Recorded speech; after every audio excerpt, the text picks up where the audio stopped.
তুমি কি জানো, কষ্ট সবসময় শাস্তি নয়, অনেক সময় কষ্ট আল্লাহর ভালোবাসার সবচেয়ে বড় প্রমাণ। তুমি হয়তো ভাবছ, আল্লাহ যদি আমাকে ভালোবাসতেন তাহলে এত কষ্ট দিতেন না। আজ আমরা জানব সেই 4টি কষ্ট যা আল্লাহ কেবল তার প্রিয় বান্দাদেরই দিয়ে থাকেন। প্রথম কষ্ট, দোয়া কবুল হতে দেরি হওয়া।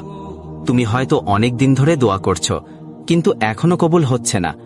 তুমি হয়তো ভাবছ, আল্লাহ কি আমার দোয়া শুনছেন না? কিন্তু সত্যি হলো, তিনি শুনছেন, শুধু তোমার জন্য উপযুক্ত সময়ের অপেক্ষায় আছেন। আল্লাহ চান তুমি ধৈর্য ধরো, আরো বেশি করে তাকে অনুভব করো। তিনি চান তোমার হৃদয় শুধু তার কাছেই নরম হোক। দ্বিতীয় কষ্ট, ঘন ঘন পরীক্ষা। জীবনে একটার পর একটা বিপদ আসছে, চারদিক থেকে হতাশা তোমাকে ঘিরে ফেলেছে। এটাই আল্লাহর ভালোবাসার প্রমাণ। ঠিক যেমন আগুনে গলে সোনা খাঁটি হয়, তেমনি কষ্টে একজন মুমিন পবিত্র হয়। আল্লাহ যখন কাউকে ভালোবাসেন, তিনি তাকে বারবার পরীক্ষা করেন, যাতে সে আরো পরিশুদ্ধ হয়। তৃতীয় কষ্ট, প্রিয় জিনিস কেড়ে নেওয়া। তুমি হারিয়েছ ভালোবাসা, কাজ, অর্থ কিংবা কোনো মানুষকে। হয়তো ভাবছ, কেন?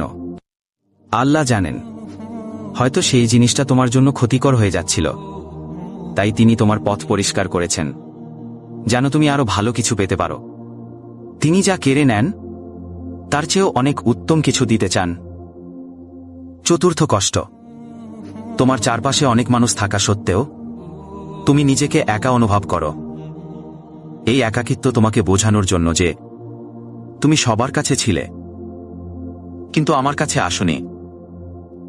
অনেক সময় আল্লাহ আমাদের সব সম্পর্ক ভেঙে দেন, সব দরজা বন্ধ করে দেন, শুধু যেন তুমি একটা দরজায় কড়া নাড়ো। এই 4টি কষ্ট যদি তোমার জীবনে থাকে, তবে ভয় পেও না।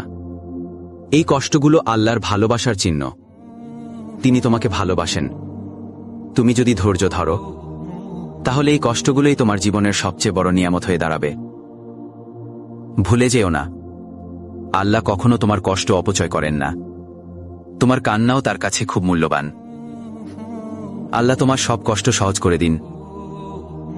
ভিডিওটি কেমন লাগলো তা কমেন্ট করে জানাতে ভুলবে না। আসসালামু আলাইকুম।